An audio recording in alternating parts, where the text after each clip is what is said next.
जय Hind my dear friends, welcome to all on the study IQ PCS. This is Vidyadhar Shukla और आज हम लोग डिस्कस करेंगे Assam current affair July 2024 for the prelims as well as mains. So let's start. Before we begin, यदि आप state PCS Assam की तैयारी कर रहे हैं, you are preparing for the Assam PCS and you can join pre plus mains Sankalp batch. ठीक है, और इस बैच में आपको कॉम्प्रिहेंसिव स्टडी कराई जाएगी असम की प्री और मेंस दोनों की। यहाँ पे आपको एक कॉम्प्रिहेंसिव लेक्चर्स प्रोवाइड किए जाएंगे for all the subjects. Special focus होगा आपके असम स्पेसिफिक कंटेंट पे कंप्लीट फोकस होगा, क्योंकि आपको पता है कि एक मेंस का जो पेपर होता है वो सिर्फ असम स्पेसिफिक जो सब्जेक्ट्स हैं उसको पूछे जाते हैं, जैसे असम की हिस्ट्री, असम की ज्योग्राफी, असम की पॉलिटी, इकोनॉमी। तो यहाँ पे कंप्लीट फोकस आपको असम स्पेसिफिक सब्जेक्ट्स पे भी काफी कंप्लीट फोकस होगा, और साथ में आपको वीकली करंट अफेयर सेशंस और one to one mentorships, first day से आपको मेंस की आंसर राइटिंग, सब कुछ यहाँ पे आपको प्रोवाइड की जा रही है। यानी एक कंप्लीट पैकेज आपको प्रोवाइड किया जा रहा है, साथ में टेस्ट सीरीज भी आपको इंक्लूड की गई है, ताकि आपको ऑन एक प्लेटफॉर्म पे ईच एंड एवरीथिंग इजिली आपको मिल सके। तो you can join the Assam PCS संकल्प बैच। सेपरेट बैच है फॉर द असम पीसीएस, और ये बैच स्टार्ट हो रहा है 26 अगस्त 2024 से। ये बैच स्टार्ट हो रहा है, आप इसे ज्वाइन कर सकते हैं। You can use the code Vidya live to get the maximum discount. ठीक है, तो चलिए आते हैं आज के करंट अफेयर पे। तो हम लोग जुलाई मंथ का करंट अफेयर हम लोग डिस्कस करेंगे। जो इंपॉर्टेंट करंट अफेयर होंगे, चाहे प्रीलिम्स और मेंस दोनों के लिए जो इंपॉर्टेंट करंट अफेयर होंगे, उनको हम लोग यहाँ पे डिस्कस करेंगे ना। तो सबसे पहला न्यूज है कि प्रेस्टिजियस बैन थिएटर अवार्ड 2024 ये प्रोवाइड की गई है हेमंत हेमंत दत्ता जी को। ठीक है, बान थिएटर अवार्ड जो है 2024 ये दी जाती है। ये एमिनेंट जो प्ले राइटर होते हैं, डायरेक्टर होते हैं, लिरिसिस्ट होते हैं, उनको ये प्रोवाइड की जाती है। ठीक है, और ये अभी दी गई है किसको? तो हेमंत दत्ता जी को दी गई है। ठीक है, नत Surya Fani Sharma memorial drama festival during the नथ Surya Fani memorial drama festival ये प्रोवाइड की जाएगी। ठीक है, ये जो अवार्ड है ये प्रोवाइड की जाएगी किसे? तो ये दी जाएगी हेमंत दत्ता जी को। ठीक है, जो फेस्टिवल है ये नथ Surya Fani Sharma memorial drama festival जो है, ये शेड्यूल है ऑन द 31 जुलाई। ठीक है, और ये 5 डेज के लिए ये फेस्टिवल होता है। ठीक है, और यहाँ पे ये आपको अवार्ड जो है, बान थिएटर अवार्ड जो है, ये प्रोवाइड की जाएगी हम हेमंत दत्ता जी को। तो ये प्रीलिम्स का यहाँ पे एक क्वेश्चन बन सकता है कि बान थिएटर अवार्ड किसको दी गई है? तो ये हेमंत दत्ता जी को दी गई है। ठीक है, ठीक है, और ये जो अनाउंसमेंट की गई है जीतू मनी देवा चौधरी जी के द्वारा, जो जनरल सेक्रेटरी हैं, बान थिएटर की जनरल सेक्रेटरी हैं, इनके द्वारा ये जो इन ये अवार्ड जो है ये अनाउंस की गई। ठीक है, नेक्स्ट न्यूज पे अगर हम आते हैं, तो तुर्मोल सिचुएशन जो है म्यांमार, जो हमारे ईस्ट इंडिया की ईस्ट एशिया पॉलिसी को हैम्पर कर रहा है। ठीक है, जो मतलब ये यहाँ पे एक अनुमान लगाया जा रहा है कि जो कंडीशन म्यांमार में है, क्योंकि आपको पता है कि म्यांमार में कूप हुआ, म्यांमार में जो डेमोक्रेटिक गवर्नमेंट नहीं है अभी। ठीक है, और म्यांमार में जो सिचुएशन हालत जो ऐसी हुई है कि स्टेबल गवर्नमेंट नहीं है म्यांमार में, जिसकी वजह से हमारी जो फॉरेन पॉलिसी, कभी भी ऐसा होता है कि कभी भी जो पड़ोसी मुल्क है, पड़ोसी जो कंट्रीज होते हैं, नेबरिंग कंट्रीज जो होते हैं, अगर उनमें कोई भी सिचुएशन होता है, कोई भी कॉन्फ्लिक्ट होता है, तो उसका डायरेक्ट इम्पैक्ट जो है हम पे आता है। जैसे इंडिया में अगर अगर हम इंडिया को देखें, तो इंडिया के पास जो भी कंट्रीज है, जैसे कि नेपाल हो गया, बांग्लादेश है, म्यांमार हो गया, इस कंट्रीज में कभी भी कोई प्रॉब्लम आती है या कोई भी कॉन्फ्लिक्ट होता है या कोई भी यहाँ पे सिचुएशन अगर इनस्टेबल होता है, इसका डायरेक्ट इम्पैक्ट हमको जो इंडिया पे देखा जाता है। ठीक है, इंडिया की जो स्ट्रैटेजी है, इंडिया की जो इंडिया का जो म्यांमार की जो लोकेशन है, वो इंडिया के लिए काफी इंपॉर्टेंट है, क्योंकि म्यांमार जो है एक पार्ट है आसियान का, आसियान का एक मेंबर कंट्री है, और इंडिया और आसियान की काफी एशिया इंडिया जो है और आसियान में एक स्ट्रेटेजिक अलायंस। ठीक है, लुक ईस्ट पॉलिसी यानी 1992 के टाइम से ही इंडिया जो है आसियान के तरफ लीनियंट रहा है। और एक जो पॉलिसी क्रिएट की गई यहाँ पे पीवी नरसिम्हा राव जी के द्वारा, पहले लुक ईस्ट पॉलिसी क्रिएट की गई। ठीक है, देखो हुआ क्या कि जब जब यूएसएसआर का बाइफर्गेशन हो गया, ठीक है, और उस टाइम पे अब एक सिंगल पावर बच गई, that is US. So we need a friendly relation with US also, and जो जो कुछ अदर हमें न्यू फ्रेंड्स की भी रिक्वायरमेंट थी, न्यू ऐसे लोकेशंस की हमें जरूरत थी, ऐसे कंट्रीज की जरूरत थी जहां पे हम इकोनॉमिकली स्ट्रांग हो सके, जहां पे हम एक्सपोर्ट भी कर सके। ठीक है, क्योंकि सबसे बड़ी चीज कि हम प्रोडक्शन हम कर रहे हैं, प्रोडक्शन के लिए हमें मार्केट चाहिए। तो हमने देखा कि वहां पे जो मार्केट है आसियान, जो आसियान है हमारे लिए एक परफेक्ट मार्केट साबित हो रहा है। ठीक है, तो आसियान की कंट्रीज है, आप देख सकते हैं यहाँ पे जो म्यांमार है, थाईलैंड है, Cambodia Cambodia, Singapore, Indonesia, Malaysia, Vietnam, Laos, Philippines, Brunei, ये सारे जो ये मेंबर कंट्री जो हैं, यहाँ पे ये यहाँ पे एक अपॉर्चुनिटी इंडिया को देखी। सबसे पहले तो इकोनॉमिक पॉइंट ऑफ व्यू से, दूसरा सिक्योरिटी के पॉइंट ऑफ व्यू से, क्योंकि आपको पता है कि यहाँ पे है चीन, और चीन का जो इन्फ्लुएंस है ये है पूरे इस रीजन में, और चीन की है एक्सपेंशनिस्ट पॉलिसी।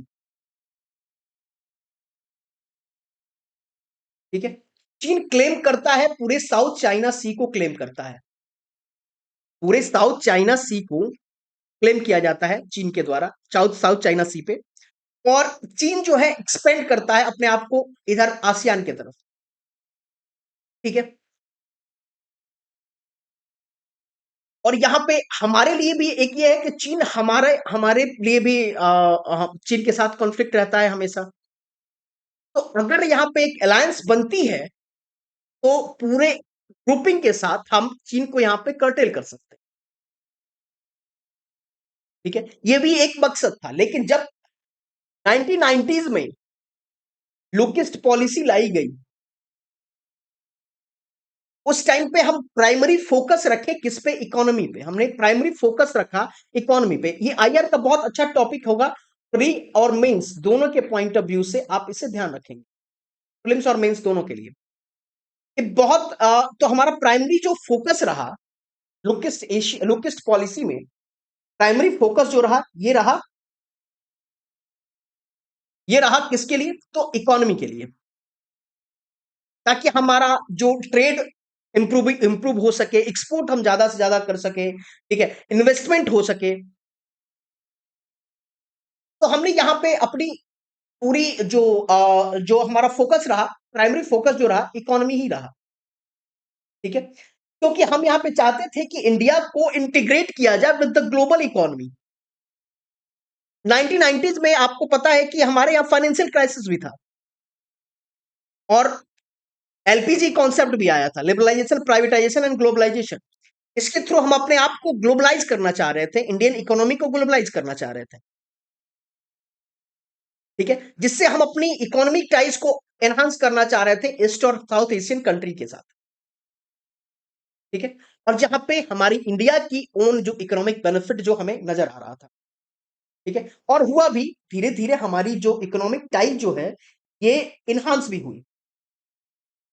लुकिस्ट पॉलिसी को अगर हम देखते हैं तो लुकिस्ट पॉलिसी से हमें फायदा हुआ, लुकिस्ट पॉलिसी से हमें काफी बेनिफिट भी हुआ, क्योंकि लोकेस्ट पॉलिसी, जब हम लोकेस्ट पॉलिसी हुई तो हमारी जो ट्रेड है ये ये बढ़ गई, ट्रेड एनहांस हो गई। हम सबसे पहले कि इन 1996 में इंडिया जो हुई एक डायलॉग पार्टनर बनती है, 1996 में इंडिया डायलॉग पार्टनर बनती है। ये जो टाइम है आपको ध्यान रखना होगा, डायलॉग पार्टनर बनती है आसियान की, आसियान की डायलॉग पार्टनर बनती है। ठीक है, 2012 में हम लोग और समिट लेवल पार्टनर, 2002 में समिट लेवल पार्टनर बनती है। यहां पे हम लोग इसको देखेंगे, लुकिस्ट पॉलिसी की जब मैं बात करता हूं तो यहां पे 1992 में हम लोगों ने इससे लुकिस्ट पॉलिसी को ये अपना लिया था। और साथ में यहाँ पे इकोनॉमिक इंटीग्रेशन, मेजर एम क्या था? Economic integration, economic integration. 1996 में हम लोग बनते हैं dialogue partner.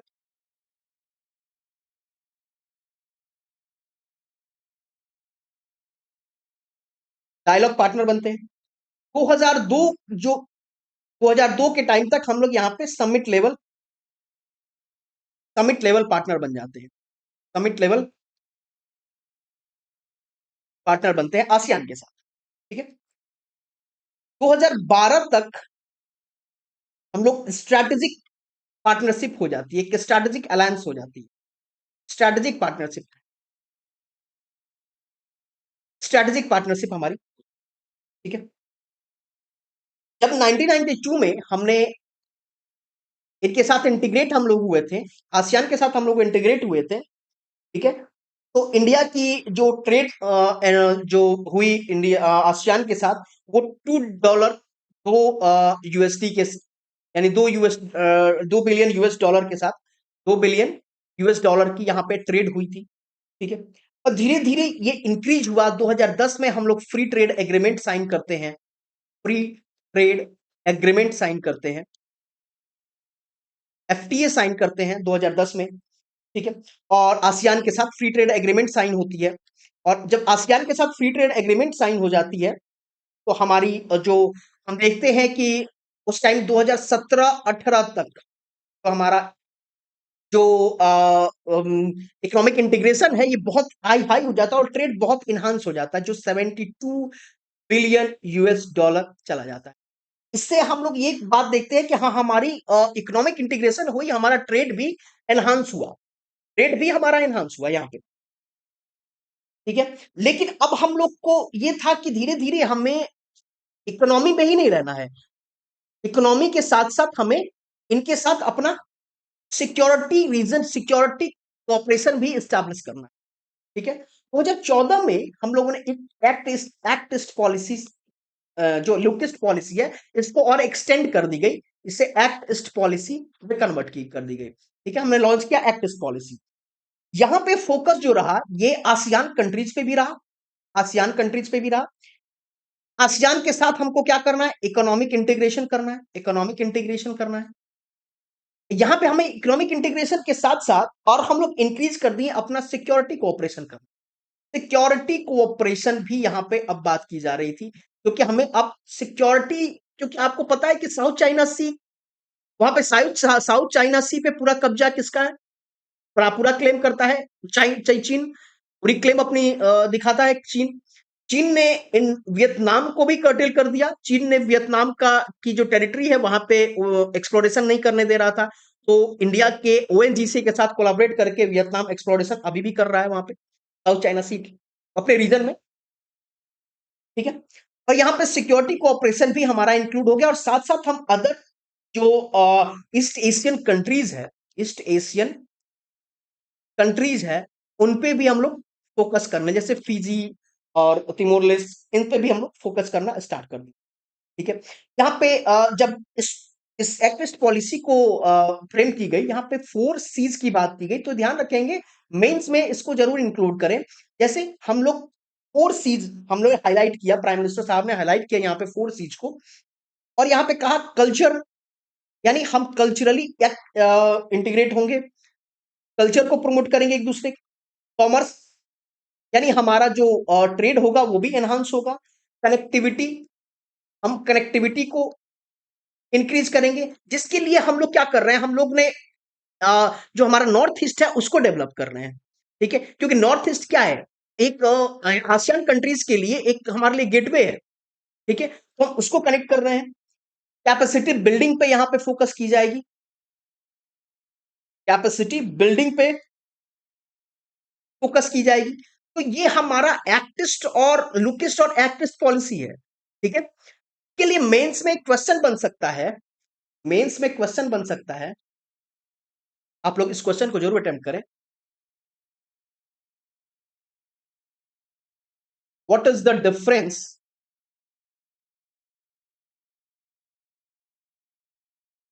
Between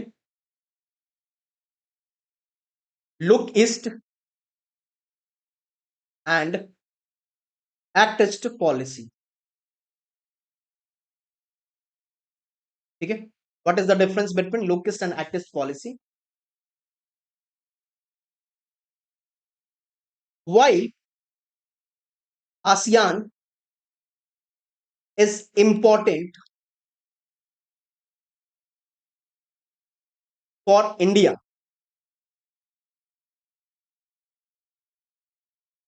in respect of security and economy। आपको सिक्योरिटी और इकोनॉमी के पॉइंट ऑफ व्यू से लिखना है कि इंडिया के लिए आसियान क्यों इंडिया के लिए रिक्वायर्ड है।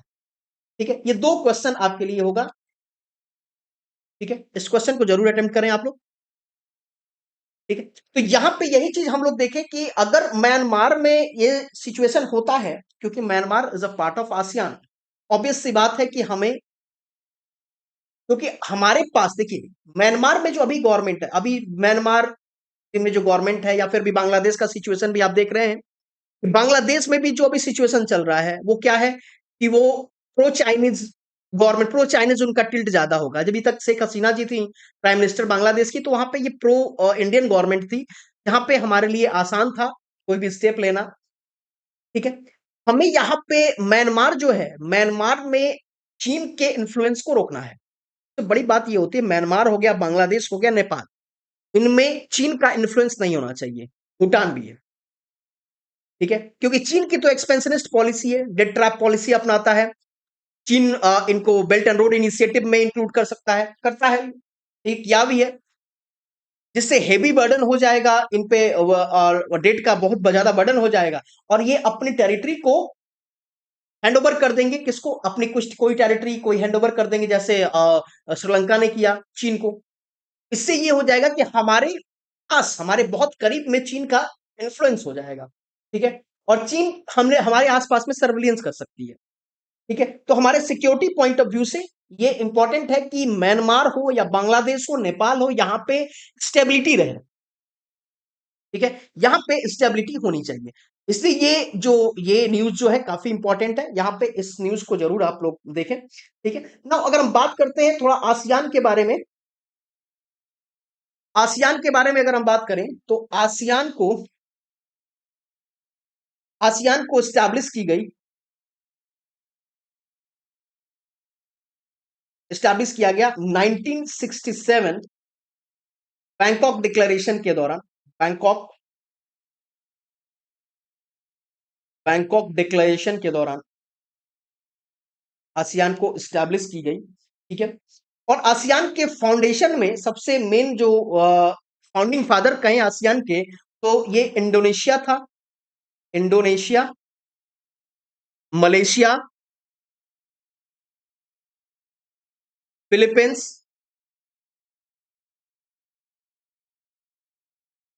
Philippines, Singapore and Thailand. Indonesia, Malaysia, Philippines, Singapore and Thailand. ठीक है, तो ये ध्यान रखेंगे, और धीरे धीरे फिर जो अदर कंट्रीज जो है ये ज्वाइन करती गई। ठीक है, और अभी 10 कंट्रीज है आसियान में, और 11 जो होने जा रही है वो है तिमोर लिस्ट, या ईस्ट तिमोर जिसे हम कहते हैं। ठीक है, आसियान जो 8 अगस्त होता है, इसे हम कहते हैं ASEAN day. ASEAN day, ASEAN day के तौर पे इसको सेलिब्रेट की जाती है। आसियान का जो मोटो है, one vision, one identity, one community, ये आसियान का विजन है। जो इसकी सेक्रेटरी है, सेक्रेटरीट है, ये है कहां पे? इंडोनेशिया, जकार्ता में। ठीक है, तो ये चीजें आपको ध्यान रखना होगा। Now move to the next news.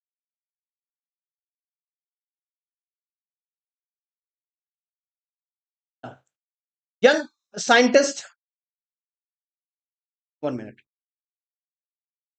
Young scientist Brinda Kashyap has been honored with the special prize by the UNESCO।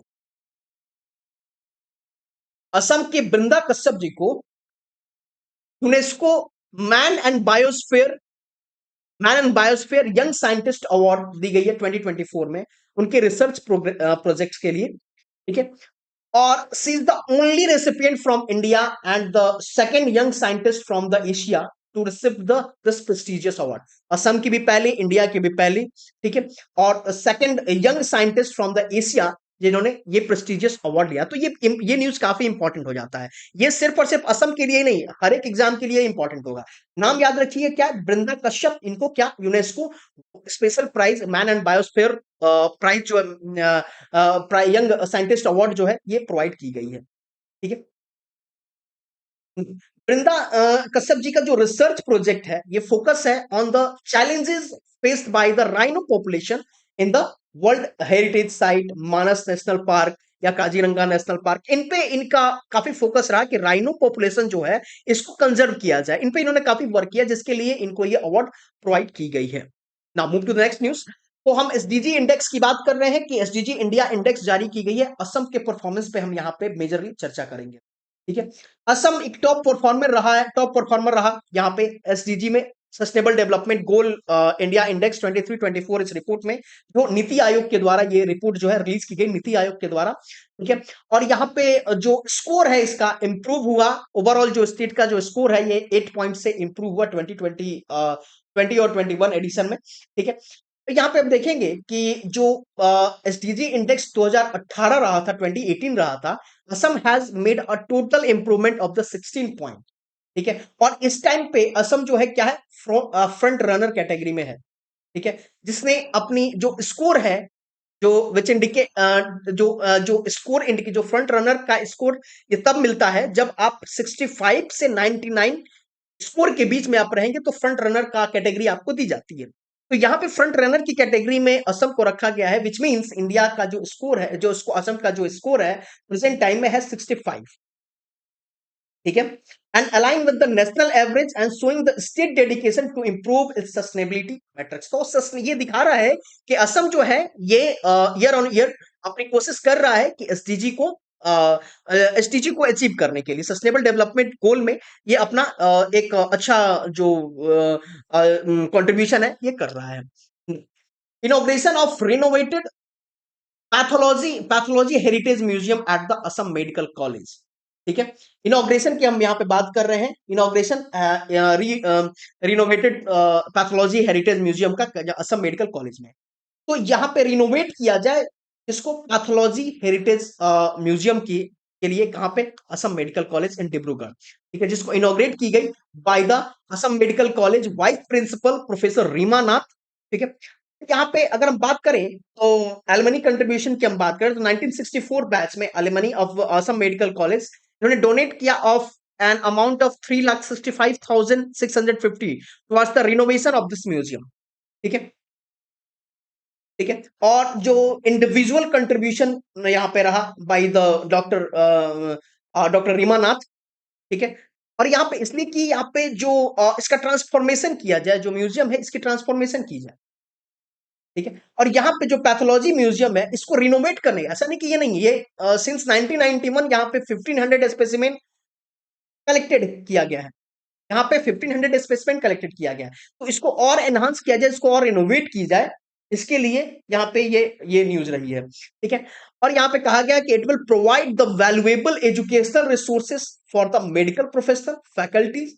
ठीक है, स्टूडेंट इनके लिए एक इनकी रिसर्च के लिए एक एजुकेशनल रिसोर्स के रूप में ये वर्क करेगा, वैल्यूएबल एजुकेशनल रिसोर्स है ये।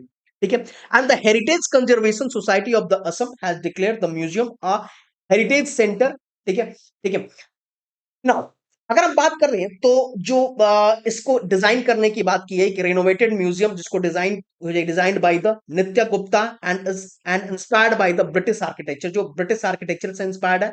Board stunning wooden interior, high ceiling, यानी अब इनको एक अच्छे तरीके से, एक मॉडर्न तरीके से इसको रेनोवेट की, ठीक है, इसको की गई। तो ये न्यूज इंपॉर्टेंट है, ध्यान रखेंगे कि जो पैथोलॉजी जो हेरिटेज म्यूजियम है इसको रिनोवेट की जा रही, कहां पे, ये डिब्रूगढ़ में, कहां पे, असम मेडिकल कॉलेज। ठीक है, प्रीलिम्स पॉइंट ऑफ व्यू से ही इंपॉर्टेंट है, मेंस के लिए कोई खासा इंपॉर्टेंट नहीं है ना। Assam cabinet approve the bill to abolish the 1935 marriage act. Important news है पॉलिटी के पॉइंट ऑफ व्यू से। जीएस पेपर 2 के लिए काफी इंपॉर्टेंट है ये, कि असम कैबिनेट ने एक बिल को एक बिल को अप्रूव किया, जिसमें जिसमें जो मुस्लिम मैरिज एक्ट है, जो Muslim marriage and divorce registration act है, Muslim marriage and divorce registration act है, जो रूल है 1935 का, उसको यहाँ पे एबोलिश कर दी जाएगी। ठीक है, ठीक है। और यहाँ पे एक स्पेशल अरेंजमेंट यहाँ पे की जाएगी, यानी which permitted under age marriage under the specific condition. एक अंडर एज मैरिज को भी यहाँ पे ये परमिट करता है।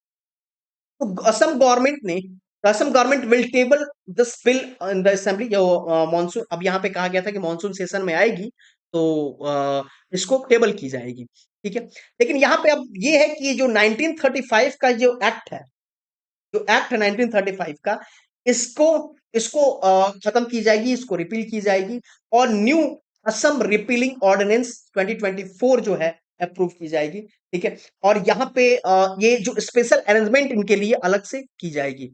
Now the chief minister Hemant Biswa Sharma ने अनाउंस किया था कि अब जो मीटिंग वगैरह हुई उसके बाद अनाउंस की गई कि असम रिपीलिंग बिल 2024 टेबल की जाएगी, और यहाँ पे 1935 एक्ट को खत्म किया जाएगा। ठीक है, और यहाँ पे डिसाइड किया गया कि एक अल्टरनेटिव रजिस्ट्रेशन मेथड प्रोवाइड की जाएगी मुस्लिम मैरिज के लिए। एक अल्टरनेटिव रजिस्ट्रेशन मेथड जो है ये प्रोवाइड की जाएगी। नाउ ये अभी प्रोसेस में है, देखते हैं इस पे क्या जो डिसीजन है क्या आता है। क्योंकि अब यहाँ पे देखिए, यहाँ पे बात ये हो रही है कि इसको आप कनेक्ट कर सकते हैं, you can connect this with the uniform civil code, UCC. पूरे देश में हम यूसीसी की बात कर रहे हैं, यूनिफॉर्म सिविल कोड की बात कर रहे हैं। ठीक है, आपको पता है कि काफी हॉट मुद्दा है, काफी बहुत न्यूज में हमेशा रहता है यूनिफॉर्म सिविल कोड। 15 अगस्त को जो हमारे प्राइम मिनिस्टर साहब है, उन्होंने भी इस पे बात की, यूनिफॉर्म सिविल कोड की बात की, कि जितनी भी जो पर्सनल लॉज है, पर्सनल लॉज को खत्म किया जाए। ठीक है, आपको पता है कि सिविल मैटर में पर्सनल लॉज पे ही जजमेंट होते हैं या प्रोसीडिंग्स होती हैं, चाहे वो मैरिज का हो, डिवोर्स का हो, है इनहेरिटेंस का हो। ठीक है, सिविल रिलेटेड जो भी मैटर्स हैं, उस पे हिंदू के लिए हिंदू पर्सनल एक्ट, मुस्लिम के लिए मुस्लिम पर्सनल एक्ट, सब ट्राइबल्स के लिए अपने एक्ट हैं। ठीक है, सबके लिए। तो ये यहाँ पे हम लोग ये शो करते हैं। तो अब ये देखिए, बहुत बड़ा डिबेट है यहाँ पे। एक जो जो पार्ट है हमारी कंट्री का, वो एक बात कहता है कि भाई देखो, इंडिया जो है एक डाइवर्स कंट्री है, और सबके पास अपना अपना अधिकार है कि वो अपने लिए लॉज, अपने जो अपने खुद के लॉज हैं उस पे वो वर्क कर सकता है। ठीक है, उससे उसकी जो प्रोसीडिंग्स हो उसी के आधार पे हो। ठीक है, लेकिन अगर हम पैन इंडिया को एक कंप्लीट इंडिया को हम देखते हैं, तो हम ये मानते हैं कि देखिए, अलग अलग लॉज होने से जजमेंट में भी प्रॉब्लम होती है, जुडिशियल वर्क में भी प्रॉब्लम होती है। ऐसा तो नहीं है कि किसी पर्टिकुलर कम्युनिटी का कोई पर्सन जजमेंट दे रहा है। मतलब ऐसा हम कहें कि हिंदूज के लिए जो प्रिस्ट हैं, पुजारी हैं, वो जजमेंट करते हैं, या मुस्लिम्स के लिए जो मौलवीज हैं वो जजमेंट कर रहे हैं, ऐसा नहीं है। जजमेंट तो सुप्रीम कोर्ट, हाई कोर्ट या कोर्ट को ही करना है, जुडिशरी को ही करना है, वहां पे जज ही इन्वॉल्व है। सुप्रीम कोर्ट ने कितनी बार ये बात कही कि यूनिफॉर्म सिविल कोड लाई जाए, क्योंकि कई बार प्रॉब्लम्स होती है। ठीक है, क्योंकि डिफरेंट, एक कंट्री में डिफरेंट डिफरेंट लॉज जो होते हैं, उस पर ये कॉन्फ्लिक्ट होता है। ठीक है, जैसे अगर मैं बात करूं, तो मुस्लिम्स पर्सनल लॉ में आप एक से ज्यादा शादी कर सकते हैं। ठीक है, एक से ज्यादा शादी कर सकते हैं, अलाउड है। लेकिन हिंदू पर्सनल लॉ में ये अलाउड नहीं है। ठीक है, अब यहां पे प्रॉब्लम हो जाती है। ठीक, अब इसी पे एक सरला मुदगल केस हुआ, इसी पे बेस्ड है। आप अगर पढ़ेंगे उसको, सरला मुदगल केस को पढ़ेंगे, तो ये इसी पे बेस्ड है।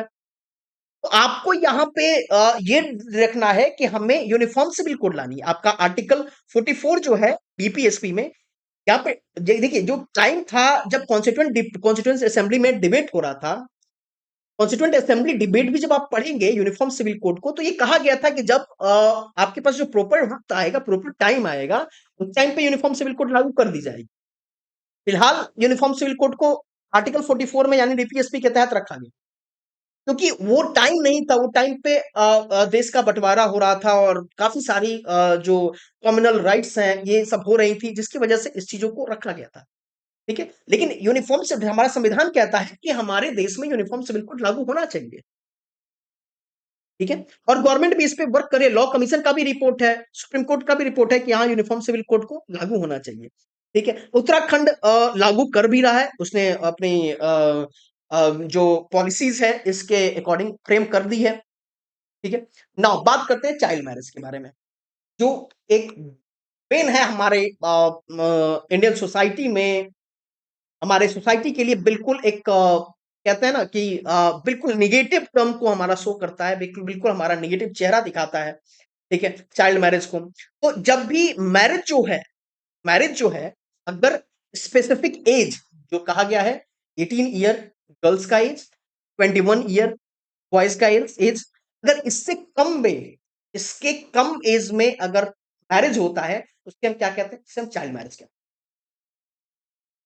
ठीक है, तो यहां पे गवर्नमेंट भी एफर्ट करती है चाइल्ड मैरिज को हटाने के लिए, इरेडिकेट करने के लिए। ठीक है, बिहार वगैरह का जो रीजन है, बिहार हो गया, असम भी है, वेस्ट बंगाल है, इन सारे राजस्थान है, इन सारे रीजन्स में ठीक है देखा जाता है, या यूपी है कि चाइल्ड चाइल्ड मैरिज ज्यादा होता है। नॉर्थ इंडिया में ज्यादा ये चाइल्ड मैरिज होता है, लेकिन गवर्नमेंट यहाँ पे वर्क कर रही है कि इसको खत्म किया जाए, क्योंकि यहाँ से चाइल्ड मैरिज से बहुत ज्यादा इंपैक्ट होता है सोसाइटी पे भी, हेल्थ पे भी इंपैक्ट होता है, एजुकेशन पे भी इंपैक्ट होता है, यानी ओवरऑल चिल्ड्रन का जो डेवलपमेंट है खत्म हो जाता है। पर्टिकुलरली गर्ल्स की हम बात कर रहे हैं, क्योंकि क्योंकि उस एज में, बहुत कम एज में शादी होने से उनको कई सारी हेल्थ इश्यूज आ जाते हैं, उसको फेस करना पड़ता है।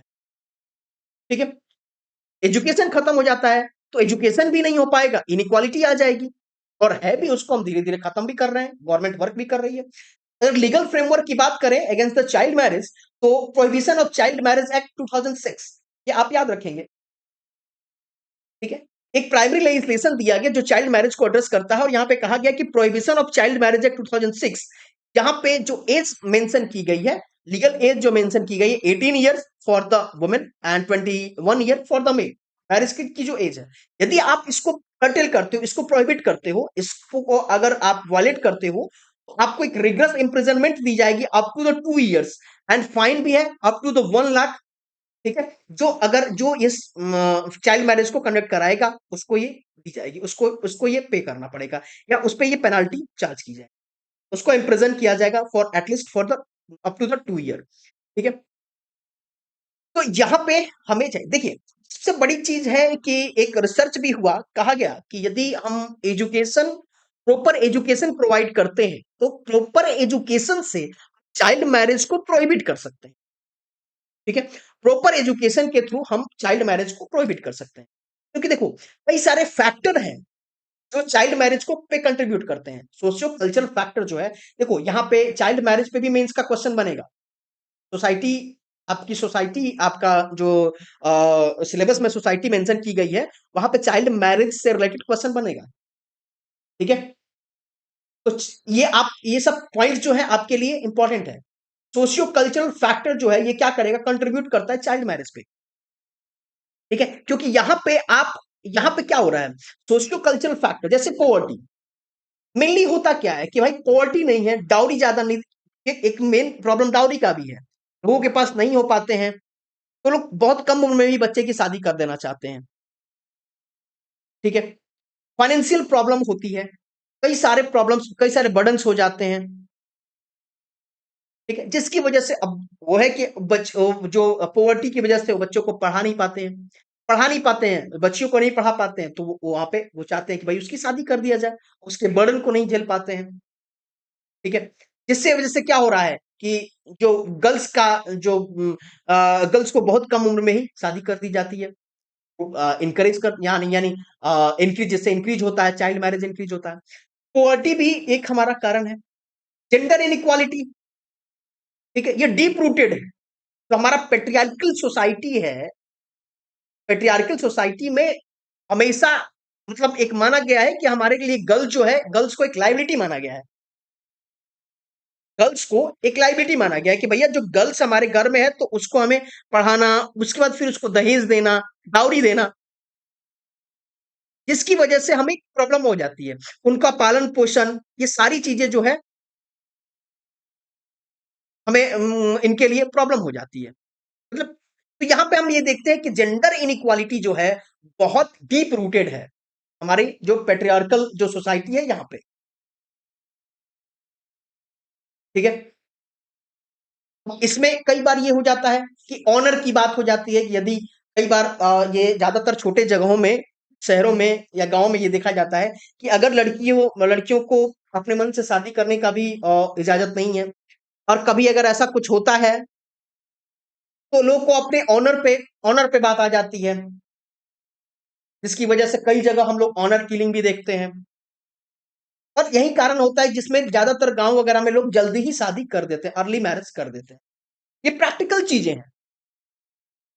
आप इस चीजों को मेंशन आप इसको मेंशन करेंगे मेंस में। ठीक है, लैक ऑफ एजुकेशन, एजुकेशन की कमी जो मैक्सिमम जगह यहाँ पे ये होता है कि यहाँ पे एजुकेशन की कमी होती है।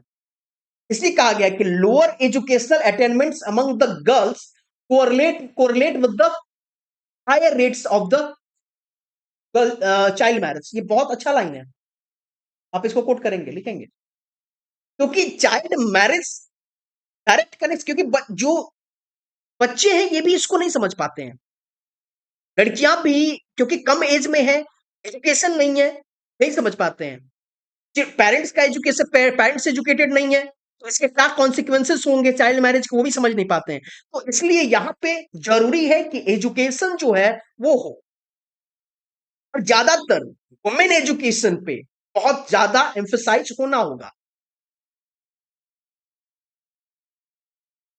ठीक है, तो इसके लिए यहाँ पे ये जरूरी है कि हम लोग क्यों बात करते हैं वुमेन एम्पावरमेंट की, वुमेन एजुकेशन की, कि वुमेन एजुकेशन जो है, इससे वुमेन एजुकेशन से हमें ये होगा कि ये इसको एनकर्टेल करने में, इसको प्रोहिबिट करने में, चाइल्ड मैरिज में ये एजुकेशन ही सबसे बड़ा वेपन साबित होगा। अब कल्चरल प्रैक्टिस की बात करते हैं तो कई सारा रिचुअल्स है, ट्रेडिशन से फॉलो किया जाता है। गौना होता है, गौना हो जाता है जिसमें बच्चों की आज शादी कर देते हैं, 1 साल बाद उसको उसके घर पे ससुराल भेजते हैं। तो इस तरह की कई सारी चीजें हैं जो सोशल प्रेशर भी क्रिएट करती हैं जो चाइल्ड मैरिज के लिए। तो ये मेंस के लिए आप सोसाइटी में आप इसको अच्छे से लिख सकते हैं। जूलिया ब्लैक प्राइज, ये मनालिका, मनालिका जो Indian audit and account service में ऑफिसर हैं 2018 बैच की, इनको प्रोवाइड की गई है। ठीक है, जो अभी प्रेजेंट टाइम में सर्व करी जाए accountant general in the AG office, accountant general के ऑफिस में इन द भुवनेश्वर। ठीक है, तो इनको ये जो प्राइज है ये प्रोवाइड की गई है। ठीक है, ये एल्डेस्ट डॉटर है अनिंद्या बोरगोहेन का, and Shobhini Borgohain from the Guwahati. ठीक है, और जो एमिनेंट जर्नलिस्ट थे, अदर ऑथर थे, ओमन बोरगोहेन और निरुपमा बोरगोहेन, इनके ये ग्रैंड डॉटर हैं। ठीक है, यूरिया जो ब्लैक प्राइज है, ये एक अवार्ड प्रोवाइड की जाती है by the London school of economic के द्वारा, लंदन स्कूल ऑफ इकोनॉमिक्स के द्वारा ये प्रोवाइड की जाती है। जो बेस्ट परफॉर्मिंग स्टूडेंट्स होते हैं वहां के, उनको ये प्रोवाइड की जाती है। ठीक है, और named after the black Julia black जो वहां की eminent prominent academic and farmer interim director रहे थे लंदन स्कूल ऑफ इकोनॉमिक्स के, इनके नाम पे ये जूलिया ब्लैक प्राइज जो है ये अवार्ड प्रोवाइड की जाती है in the field of study. ठीक है, जो आपके एक एकेडमिक परफॉर्मेंस या डिसिप्लिन, इसके अकॉर्डिंग ये आपको अवार्ड प्रोवाइड की जाती है, जो इसको मनालिका जो असम से बिलोंग करती हैं, इनको ये प्रोवाइड की गई। Now Anand Bhaduri, a prodigy from the Guwahati, तो ये एक for those aspiring to the excel in solving mathematical problem quickly or overcoming their fear of numbers, आनंद बादुरी एक 18-year old maths prodigy from the Guwahati, ठीक है, serve as a beacon of the motivation. ठीक है, क्योंकि यहाँ पे आनंदा जो है रिसेंटली इन्होंने कंप्लीट किया 12th at the Sarla Birla Gyan Jyoti and has won the gold medal at the 65th international medical Olympic, sorry mathematical Olympic, sorry international mathematical Olympic में जो यूनाइटेड किंगडम में हुआ था, वहां पे ये गोल्ड मेडल इन्होंने वॉन किया है। ठीक है, जिनको प्रॉडगी जिनको कहा गया फ्रॉम गुवाहाटी, जो मैथमेटिशियन, जो मैथमेटिशियन नहीं कहेंगे, मैथमेटिक्स में काफी अच्छी है ये। ठीक है, आनंदा भादुरी, और इनको ये जो मैथमेटिकल ओलंपिक 65 मैथमेटिकल ओलंपिक में इन्होंने गोल्ड मेडल लिया। प्रीलिम्स में ये क्वेश्चन बन सकता है। ठीक है। Financial assistance for the Assam flood management, mains का अगेन यहाँ पे फ्लड मैनेजमेंट डिजास्टर मैनेजमेंट से रिलेटेड मेंस का क्वेश्चन यहाँ पे बनेगा। ठीक है। देखो, जो न्यूज जो है ना, न्यूज से ही यहाँ पे क्वेश्चन आपके, आप अगर देखेंगे एग्जाम्स में तो न्यूज से ही क्वेश्चन बन रहे हैं। अब फ्लड से रिलेटेड क्वेश्चन है यहाँ पे, डेफिनेटली यहाँ पे क्वेश्चन पूछे जाते हैं फ्लड मैनेजमेंट से रिलेटेड। तो यहाँ पे फाइनेंशियल असिस्टेंस की बात की गई है। Union finance minister Nirmala Sitharaman ने अनाउंस किया है एक significant financial package to assist the Assam in the managing flood caused by the river including Brahmaputra which originate outside the country. ठीक है, अभी हम लोग इस पे डिस्कस करेंगे। ठीक है। फ्लड मैनेजमेंट इनिशिएटिव्स के लिए यहाँ पे जो बजट स्पीच में भी यहाँ पे डिस्कस की गई कि असम जो फेस करता है, हर साल असम में एवरी ईयर असम में फ्लड आता है, जिसके मेजर रीजंस हैं मैं बताऊंगा। मेजर कॉज जो है, दो दो मेजर कॉज की हम बात करेंगे। एक ब्रह्मपुत्र रिवर की, दूसरा जो इंडियन मॉनसून है उस पर भी हम लोग डिस्कस करेंगे। ठीक है। तो यहाँ पे इसको, तो यहाँ पे मेजर बात की कि फाइनेंशियल असिस्टेंस प्रोवाइड की जाएगी फ्लड मैनेजमेंट को कर्टेल करने की भी कोशिश यहाँ पे होगी। ठीक है। तो मेजर कॉज की हम बात करें तो यहाँ पे कहा गया ब्रह्मपुत्र रिवर जो मेजर सोर्स है फ्लडिंग का असम में, और जो इनके ट्रिब्यूटरीज है जो जिसकी वजह से यहाँ पे फ्लड क्राइसिस हो जाता है। उसके साथ साथ यहाँ पे हम इंडियन मॉनसून को भी यहाँ पे रखेंगे। ठीक है। इंडियन मॉनसून जो भी है, ये भी साउथ वेस्ट मॉनसून जो है, आप ज्योग्राफी में पढ़ेंगे, ये भी काफी कंट्रीब्यूट करता है यहाँ पे फ्लड में, देखेंगे। ठीक है। गवर्नमेंट कमिटमेंट जो है, गवर्नमेंट की कमिटमेंट यानी जो गवर्नमेंट जो क्या करती है फ्लड मैनेजमेंट के लिए फाइनेंशियल असिस्टेंस प्रोवाइड करती है, ऐसे प्रोजेक्ट जो है गवर्नमेंट लाती है। आओ हम बात करते हैं जरा ब्रह्मपुत्र पे, थोड़ा ब्रह्मपुत्र रिवर को भी समझेंगे। ठीक है। क्योंकि यहां से क्वेश्चन बन जाता है, प्रीलिम्स हो या मेंस हो। ब्रह्मपुत्र रिवर जो है, अगर ओरिजिनेशन देखते हैं, क्योंकि देखो ब्रह्मपुत्र रिवर जो ओरिजिनेट होता है ये होता है तिब्बत में, चेमा योंगडंग ग्लेशियर है, चेमा योंगडंग ग्लेशियर जो है, या हम इसको आंगसी ग्लेशियर भी कहते हैं, यहां से ओरिजिनेट होता है, यहां से ओरिजिनेट होता है। ठीक है। कुछ इस तरह यहां से ओरिजिनेट होता है। ठीक है। तिब्बत में ये रहता है, तिब्बत में चलता है ये, तिब्बत में जिसे यारलंग कहते हैं, यारलंग कहते हैं, इस नदी का नाम यारलंग होता है, या सैंगपो भी कहा जाता है, सैंगपो भी कहा जाता है, या जैंगपो कहा जाता है। के बाद ये एंटर होता है नमचा बरवा होते हुए, यहाँ पे नमचा बरवा जो है, नमचा बरवा है, नमचा बरवा ये माउंटेन है, हिमालयन रेंज है, माउंटेन है, ये है अरुणाचल प्रदेश में, अरुणाचल प्रदेश में है ये। ठीक है। यहां से एंटर करता है, और यहां पे एक याद रख, एक पास भी है जिस पास का नाम है योंगयाब पास, योंगयाब पास, ये सारे इंपॉर्टेंट है कि ब्रह्मपुत्र रिवर इंडिया में कैसे एंटर करता है। तो नमचा बरवा माउंटेन से रिवर एंटर करता है, और योंगयाब पास से एंटर करता है, यानी अरुणाचल प्रदेश से। यहाँ पे इसको दिहांग कहा जाता है। ठीक है। दिहांग या दिबांग, दिहांग दिबांग कहा जाता है अरुणाचल प्रदेश में, और यहां से ये एंटर करता है असम में। अब देखिए जब असम में ये एंटर करता है, मिडिल एकदम, हम ऑलमोस्ट मिडिल ऑफ असम ये यहाँ पे मूव करता है। ठीक है। तो अब सबसे बड़ी चीज कि यहाँ पे, यहाँ से एक फ्लो आता है इसके पास, और यहाँ पे कंप्लीट फ्लो रहता है, और काफी यहाँ पे क्योंकि ग्लेशियर से ये निकलता है तो हमेशा पानी यहाँ पे रहता है। ठीक है। दूसरी बात कि यहाँ पे अलग अलग रिवर भी, और भी कई सारे रिवर है जो ज्वाइन करते हैं, जैसे यहाँ पे देखेंगे दिहांग दिबांग है, यहाँ पे लोहित रिवर, लोहित रिवर। ठीक है। जो अरुणाचल प्रदेश और असम से भी आता है, अरुणाचल प्रदेश और असम होते हुए ये ज्वाइन करता है ब्रह्मपुत्र को। उसके बाद बूढ़ी दिहिंग, बूढ़ी दिहिंग ये इसका ट्रिब्यूटरी है। देखो यहां से आया, इस तरह से चल रहा है, तो ये होगा, ये क्या होगा, लेफ्ट बैंक ट्रिब्यूटरी है, ये लेफ्ट बैंक ट्रिब्यूटरी है। इधर जो आएगा ये राइट बैंक होगा, राइट बैंक ट्रिब्यूटरी होगा। ठीक है। तो बूढ़ी दिहिंग हो गया, बूढ़ी दिहिंग, ये भी असम की रिवर है। उसके बाद धनसिरी है, धनसिरी, धनसिरी, धनसिरी के यहां ऊपर देखेंगे राइट बैंक में, तो ये है सुबनसिरी, सुबनसिरी जो अरुणाचल प्रदेश से आती है रिवर। कामेंग, कामेंग अरुणाचल प्रदेश से रिवर ये आती है, कामेंग। ठीक है, यहाँ पे है कोपिली, ये असम में आती है कोपिली। उसके बाद आपको मिलेगा मानस, मानस असम की रिवर है ये। ठीक है, उसके बाद है संकोस, संकोस ये असम और वेस्ट बंगाल, यहाँ पे ये असम और वेस्ट बंगाल के साथ बॉर्डर बनाता है। इसके बाद असम, यहाँ पे इस बॉर्डर के बाद यहाँ पे जो रिवर आएगा ये वेस्ट बंगाल से आएगा, जैसे रैडाक, रैडाक, रैडाक वेस्ट बंगाल से आ रहा है। ठीक है, लद्दाख वेस्ट बंगाल से आ रहा है। इसके साथ एक है कलजन, कलजन, कलजनी रिवर जो है, कलजनी, या इसी में आता है एक रिवर जिसका नाम है तोरसा, तोरसा, ये भी वेस्ट बंगाल से आता है। ठीक है, उसके बाद है तीस्ता। तीस्ता को अगर आप देखेंगे, तीस्ता को देखेंगे तो तीस्ता कहां से आ रहा है, जेमू ग्लेशियर से निकलता है, सिक्किम से, सिक्किम से रिवर है तीस्ता,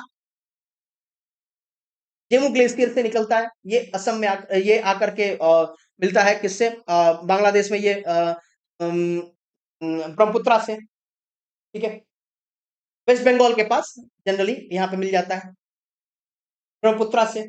ठीक है, इसी में आता है रंगित रिवर। उसके बाद ये आगे चलता है वेस्ट बंगाल की तरफ, तो ये बन जाता है जमुना, जमुना। ठीक है, यहाँ पे एक सुरमा रिवर आके मिलता है, सुरमा रिवर वही है बराक रिवर। ठीक है, और यहीं पे आकर के फिर गंगा मिल जाती है, और पद्मा यानी जिसको गंगा कहते हैं, और मेघना यहाँ बना देते हैं, आगे बढ़ जाते हैं। लेकिन हमें प्रॉब्लम ये है कि ये देखो, ये इतना जो रीजन है, ये रीजन जो पूरा है, ये असम का रीजन है। और यहाँ पे आप देखेंगे कितनी रिवर्स हैं जो आकर के यहाँ पे मिल रही हैं। ठीक है, यहां से रिवर का फ्लो जो है नमचा बरवा से जब आता है तो काफी हाई होता है, और यहाँ पे वाटर ज्यादा रहता है। एक इम्पैक्ट तो ये होता है। दूसरा होता है क्या, देखिए यहाँ पे है हमारा नॉर्थ ईस्ट इस रीजन में, और यहाँ पे है असम। ठीक है, असम जो है, यहाँ हमारा साउथ वेस्ट मानसून आता है, साउथ वेस्ट मानसून, आप जो में भी पढ़े होंगे, साउथ वेस्ट मानसून जो है ये अरेबियन सी से होते हुए आता है। ठीक है, जुलाई अगस्त सितंबर के महीने में। तो यहां से जो मानसून आता है, इसमें क्या होता है, यहाँ पे हाई प्रेशर जनरेट होता है और लो प्रेशर रहता है इंडिया में, जो टेम्परेचर यहाँ पे ज्यादा रहता है, तो यहाँ से मानसून आता है। और यहाँ पे जो मानसून होता है, यहाँ पे मॉइस्चर ज्यादा होता है। जब मॉइस्चर ज्यादा होता है तो जा करके यहाँ पे ये ओरोग्राफिक रीजन, ओरोग्राफिक रेनफॉल जो है यहाँ पे होता है, और यहाँ पे निम्बू, निम्बू स्ट्रेटस क्लाउड बनता है जो हेवी रेनफॉल यहाँ पे कराता है। ठीक है, और बहुत देर तक रेनफॉल होता है। लेकिन यहाँ पे हम जब देखेंगे, देखो यहाँ पे असम है, असम के पास है मेघालय, चेरापूंजी। तो यहाँ पे जो ये विंड आता है, मानसून क्या है, सीजनल विंड है। ये विंड जब आता है, मानसून जब आता है, इसको पूरा रास्ता एक तो अरेबियन सी का भी मिलता है, इंडियन ओशियन से भी मिलता है, और बे ऑफ बंगाल का भी मिलता है। तो बहुत हेवी अमाउंट ऑफ मॉइस्चर जो हुआ है यहाँ पे होता है। और जब यहाँ पे ये पर्वतों से जब टकराता है, और यहाँ पे जब क्लाउड क्रिएट होता है, बहुत हेवी रेनफॉल। तो यहाँ पे सबसे पहले यहाँ पे क्या है, मेघालय, चेरापूंजी, मानसीराम। इसीलिए यहाँ पे सबसे ज्यादा, इंडिया में सबसे ज्यादा बारिश जो है चेरापूंजी मासीराम में होता है।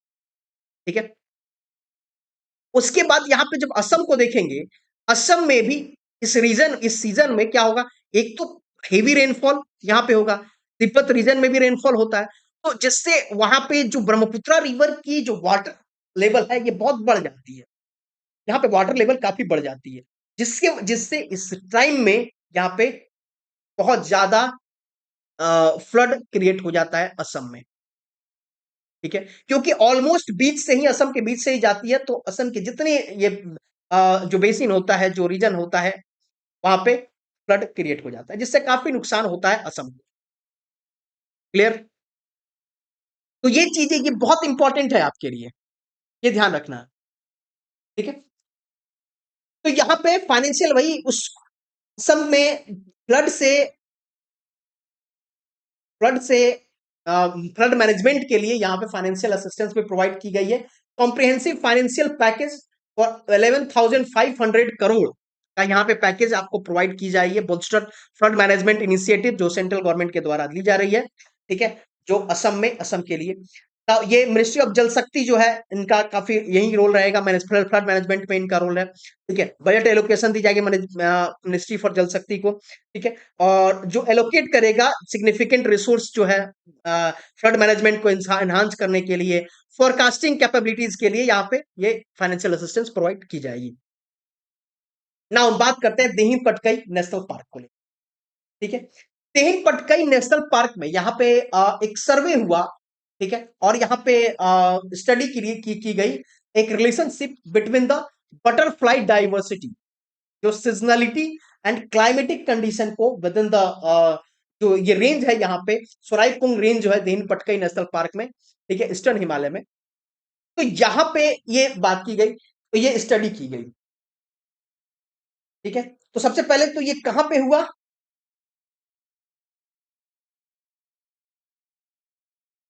तो ये हुआ दिहिं पटकई नेशनल पार्क।